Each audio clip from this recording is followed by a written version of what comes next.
Bienvenue sur Congo Winner Télévision, bienvenue sur votre émission 100% découverte, 100% balabala, 100% Tolobela, présenté par moi, votre humble serviteur Melik de la presse congolaise. Hello, bonjour, Jambo, Amel Bota, Naba Fidèle, Église, Lilo Bananzambe, les prophètes de Paulo Dominique, partout où Ezwami Bino, Bozolanda déjà, émission Nabino 100% Tolobela, présenté par Melik de la presse congolaise. Amel Bota, Naba Fidèle, Église, Lilo Bananzambe, cellule Njil, Karché 7, donc Njil 7, champion, Topesi, Bambo Tebele, et Sika, Oyo, Ezwami Bino, Yambo, Yako, Yamba Biso, Yaroko, Tabiso, Nabanda Kunabino, sans permission, à travers votre site préféré, Congo Winner Télévision. Merci Bandeko Balandi à Congo Winner Télévision. Le lot, beaucoup remarqué, tu as changé fréquence. Moi, Mouké, Pambate, tu es là pour mettre fin à Nungu, Oyo, Ezako passé entre Église et Lilo Bananzambe. Na frère Nabiso, tu es frère pour moi, Mobile, frère Nabiso, Pito Daniel.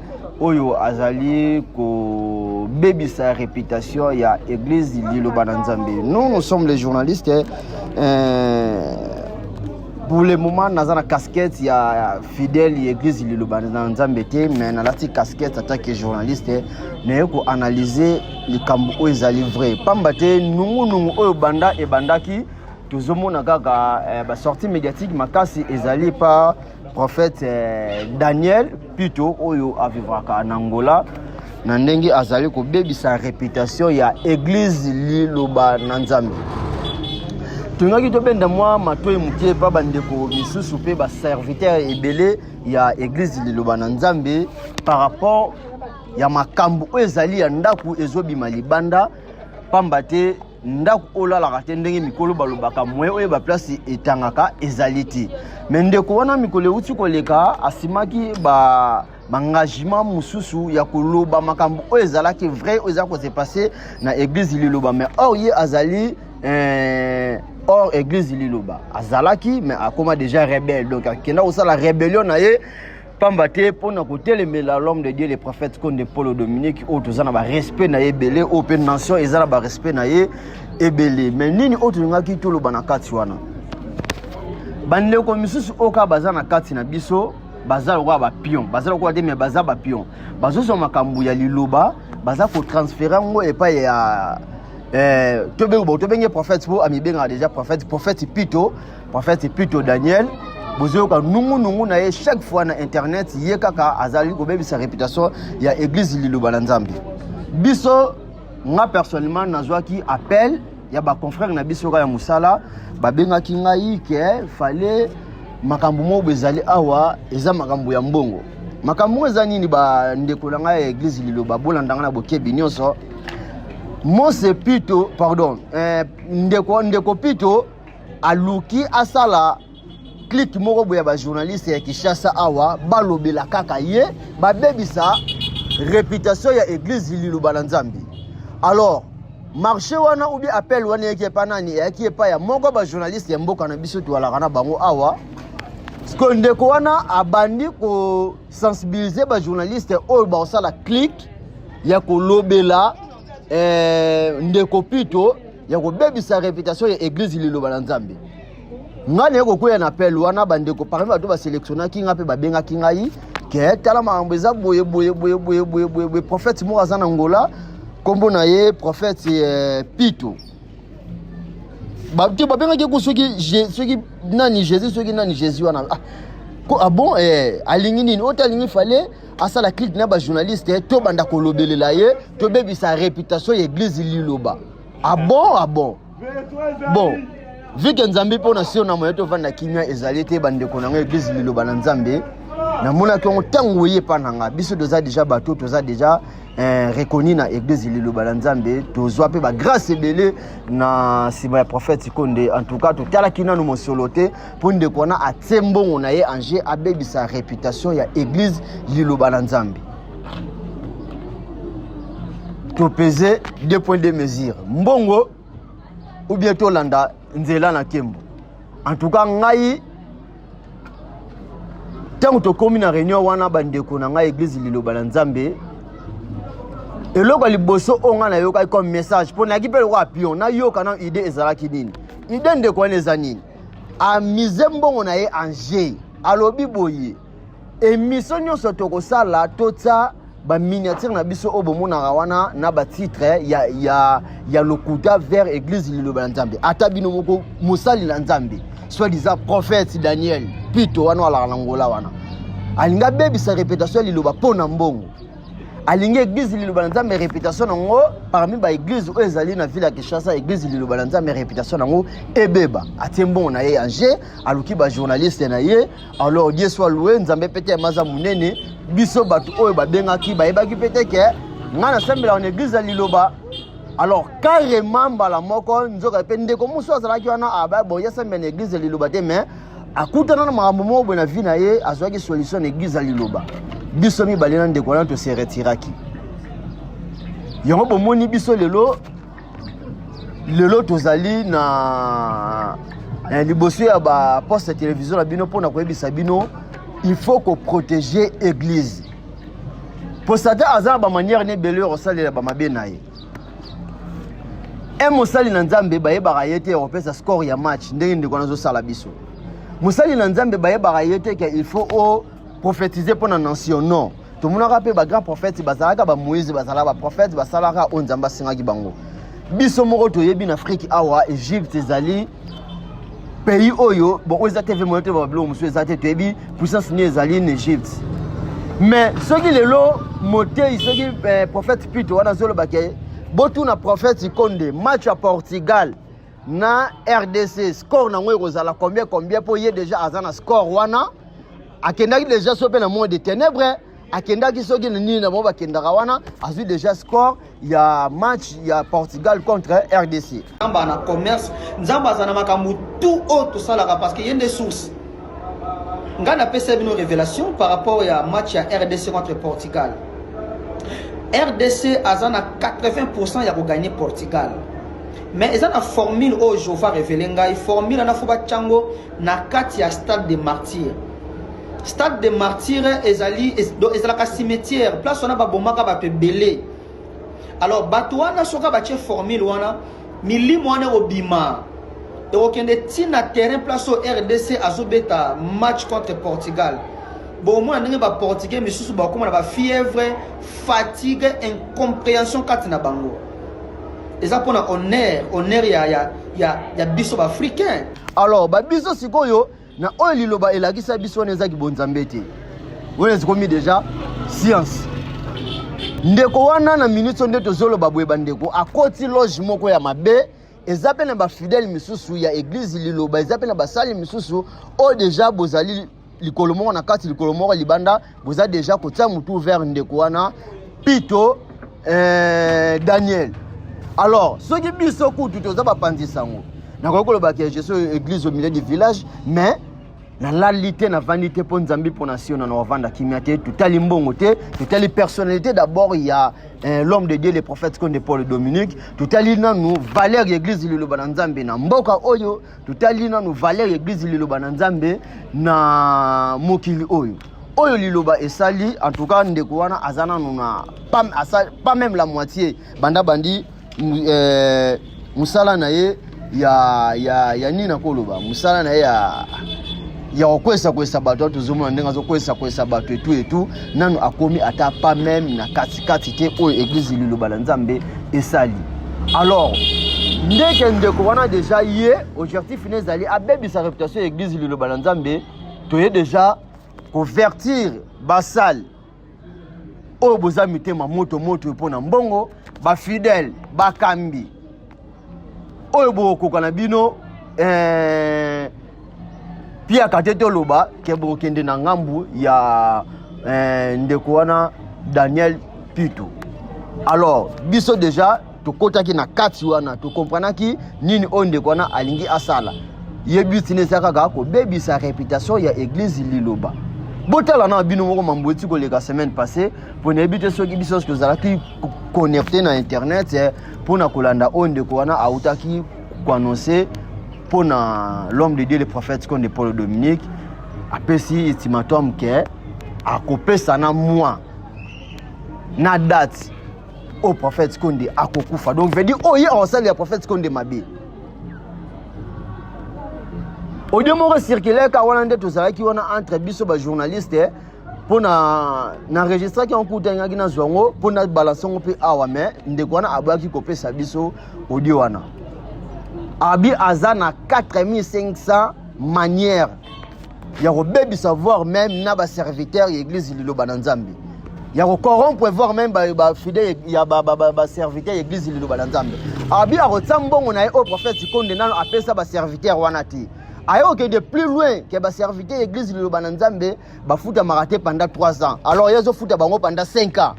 Imaginez ce qu'on zo pesa mbongo ya 5 ans na jour moko. Sozali na bunzambete en tout cas on va kino ba recéder biso toye lelo ko belela déjà ba fidèle ba serviteur mungunya déjà atelemi.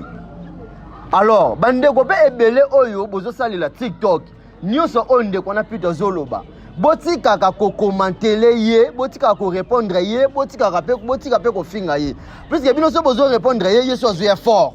Bino so bozo ya bozo répondre bozo pe su ba argument musu oye aroya azoya ko détruire église liloba banda liloba efongama banda 1995 kino lelo na 2026 nan to yokate église liloba ezui conflit église moko songolo pakala o église liloba na catholique o église liloba na bandeko na biso ba musulman o église liloba na bandeko na biso ba armée di sali o bandeko na biso ya neyo église liloba na Nzambe nanu ezwa problème na église moko te. Sikonde balobaka mungunya no azaka ozolia na ozomela na ye vika yazalaki déjà na église liloba ake kosala rébellion na ye azalma musu oza ko loba ope ba fidèle belé ba ko pe komi ko isama siriango ezama musu zoloba ezape ke ba fidèle belé soki bozala bonzambete boko ko isama siriango biso lelo mbongo ngo ebimi poto sala ba campagne na mabe vers église liloba na Nzambe mais biso tozo grâce belé pour le prophète Konde Paul Dominique biso lelo oso tozo vivre boye ceux qui puissance église lilobate mende déjà tokufa yango toye ko beta seti na bandeko nyonso o bozo kotala biso mukula lelo bandeko nyonso o bozo landa biso na chaîne au Congo Winner Télévision en tout cas beau partager émission oyo massivement beau partager yango massivement en tout cas mungunya déjà a telemi makasi po bandande kona abanda makambwana nasir na ba TV na bino na bomona bisote ou surtout ngana personnellement na yana loba makambo non ngana za fidèle ya église liloba na Nzambe na kota na cellule Njiri City donc biso lelo oyo ndeko wana pito Daniel ayena mbongo na ye apesa ba journaliste ya Congo pour no rebelle sa réputation ya église liloba na Nzambe bandeko ope déjà misusu boromona ke ba miso erosalama pona église liloba ba ba minatiri ba ko banina mabe information déjà wana na pesi bino information déjà wana na pesi bino na bombi yango te na ye pona ko yebisa bino en tout cas bandeko il faut te protéger église na biso liloba na Nzambe il faut te défendre doctrine ya tata il faut te défendre doctrine soko yebi ke oza fidèle l'église liloba na Nzambe obikane liloba so yebi ke liloba esalelo ya talika moko mi balozo lango solution en tout cas protéger église koyoka biyoka yokate botela bino mbongo bokende tende biso pe babengaki biso mais na zape piaka na ngia pe na kozwa pe mbongo ndeko wana pe na sali musala na kite na ngape liloba mais biso tozana bonzambe ata 5% ata 2%. Tout le monde a un miracle à makasi l'église liloba na Nzambe ne jamais trahir liloba raison pour laquelle yango déjà toye ko beta c'était en tout cas bande konoso boza kolanda biso na France na Congo Kinshasa na Congo Brazzaville na Angola bo partager ba élément oyo bo partager biso émission oyo na ba page sur l'église liloba na Nzambe voire même pas ba kondi oyo ba kambara biso ba yoka nanu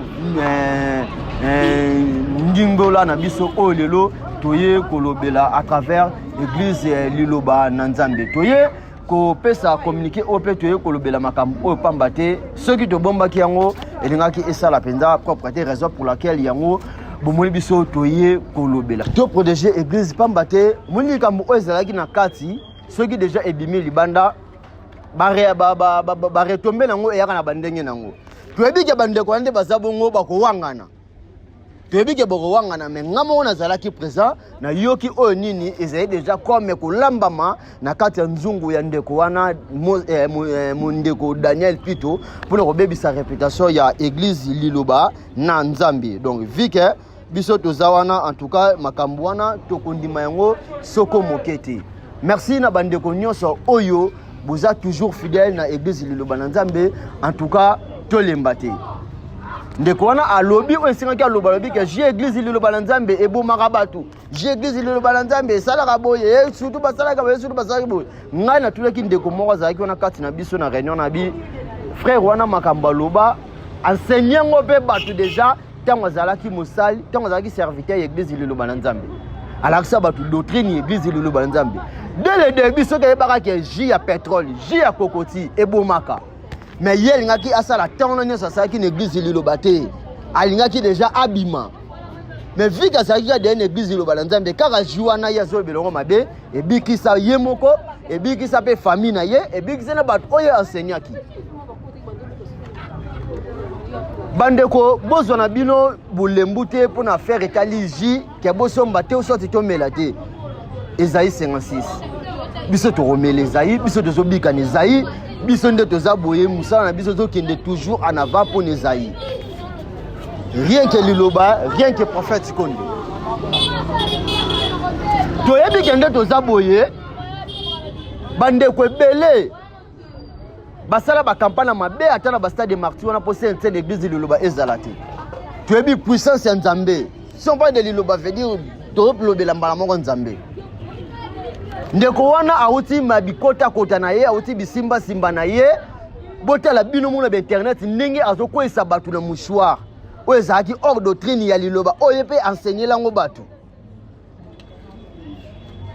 Mais tala lelo na batu o bozo kite Liloba ko kende église ya ndeko wana na Ngola bino moko na lobo mitala est-ce que Jésus est mona mukolo mokila kwa yaki akwesaki nani na prochette Jésus mo mukolo mokita wa yaki apeza ki score ya match wapi Jésus mo mukolo mokita wa yaki ayebisaki nani ke venez voir yemo mukolo mokita wa yaki ayebisaki nani ke yaka kozwa libala yaka kozwa voyage yaka kozwa musala pour enseignement ya mutu wana ya ndeko na pito yango azali ko enseigner batu. Alors yango toza ko beta sete na bandeko na biso ndeko wana azana bunzambe soko mokete.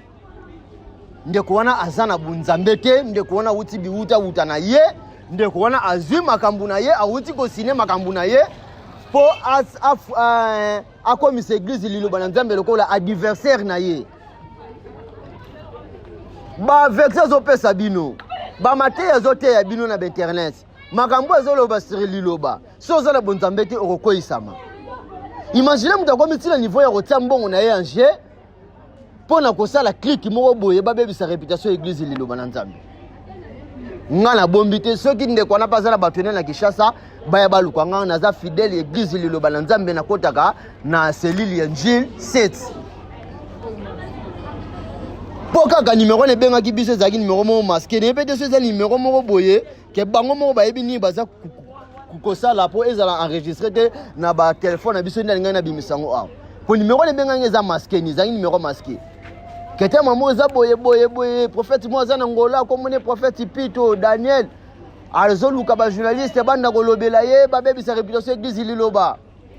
So na yeba ke pele ezaki bolinga na sa enregistrement na balancer binongo a boyoka. En tout cas, bande ko nyonso ya Congo Winner Télévision, ceux qui bozali ba fidèle église Liloba na Nzambe, bo partager élément oyo partout na ba page ya église Liloba na Nzambe, botelema po bitumbeza ngo makasité. Bitumbeza ngo makasité po toyebi au prophète Konda zali meto lingisi ko ndete réputation ya église ebeba. To lingi réputation ya église ebeba te. Yango Nzambi po nation na rovanda kimia te na vanda ke kimia te po na kopesa message po na ko dénoncer déjà mabe o ezali pa ndeko wana Pito o ezali ko sala face à face ya église Liloba na Nzambe. Donc ya toza wana pour na bino émission na biso za rango 100% découverte biso ça la émission ya balabala ba commune mais lelo so mo émission to vandi boye pour na koloba kaka o ezali ko se passer entre église Liloba na Nzambe na ndeko wana Daniel ba serviteur pe église Liloba na Nzambe batei basakoli en tout cas ce que vous travaillez sur l'église Liloba na Nzambe te na place ozwaka makambo Liloba obimisaka libanda yo pe koki na okende na kimia nyonso po boza pe bato liboso te bolongwa okoki na okende na kimia nyonso otikeli biso église na biso otikeli biso l'homme de Dieu na biso moko tosala makambo na biso nde tozolingela. Comment ça fait mutaza musika azolu comprendre na makambo oyo eza na kati na nzungu entre bino ba serviteur c'est que pe boza bambuma mabe pe boza na kati wana. Alors so de moni bino pe to ko dénoncer bino a biso to bomba ka mabete to boko la rapé mabete. Donc voilà, merci na ba onyo so boyaki wana pona kotala biso, merci na bande onyo so bozwita na bino ya Rolanda émission na bino ya mokolo ya lelo na Congo Winner Télévision. De 5 ans, bande ko partager les biso message oyo comme pas fidèle nyonso partout dans le monde de base un message oyo makambo ezali ko s'est passé entre église Liloba na ndeko wana Daniel Pito. Nous sommes presque à la fin de cette émission. Merci na bande ko nyonso oyo botali biso mokolo mwalelo. Merci na mon ami et frère Gervinu Mayambula. Gervin Mayambula petit Jésus. Topesi bambote ebele la beauté Anikamba topesi bambote ebele. Merci pour les soutiens. Merci aussi à Belgique Coiffure. Donc balobi ba fi nyonso ya njili, ba fi ya Kimbateke, ba fi ya Masina, ba fi ya Lemba, soza posa mutu na yo ebonga mona Belgique Coiffure toza na njili quartier 7. Face espace bar Glody Michiro mona Belgique Coiffure ezawana donc face à face na parquet Belgique Coiffure topesi bambote ebele na la beauté Anikamba maman na Plamedi Mayambo ça topesi bambote ebele na maison Pressel Molat ici balabi nous sommes dans la commune de Kimbatse qui est sous apostolat bien tous allez na venir Mbantatsunde na troisième direction au monde na maison d'habillement zanaka na coin topesi pe bambote ebele na ba fidèle nyonso ya église Liloba na Nzambe ya Luanda ya Kinshasa, il y a France, il y a Angleterre, il y a Belgique, il y a Suisse, donc partout les hommes bino, tu peux participer à mbote belé na ba serviteur nyonso ya église Liloba Nzambe na ba fidèle nyonso pe ba oyo bazali toujours wana pona église Liloba Nzambe to pesi mbote ebele na la beauté Christelle Mokamo avec des jaunes et des fois mères. Un grand merci aussi na staff Isona Ison Gilles quartier 7 en tout cas restez branchés sur Congo Winner Télévision. Merci.